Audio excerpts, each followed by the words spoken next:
Hey, what's going on, guys? So in this video, I am going to show you how do you change Netflix video quality. Now, this is going to be very straightforward, so let's jump to it. So first, tap on your profile picture and tap on app settings. Now from here, you can see an option that says video quality. So let's tap on this.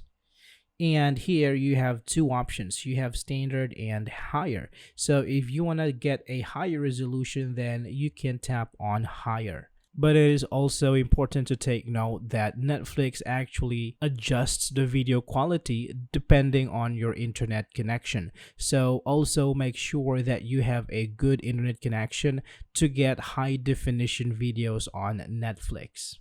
So that's it for this video, guys. I hope this is helpful for you. Thank you so much for watching, and I am going to see you in the next one.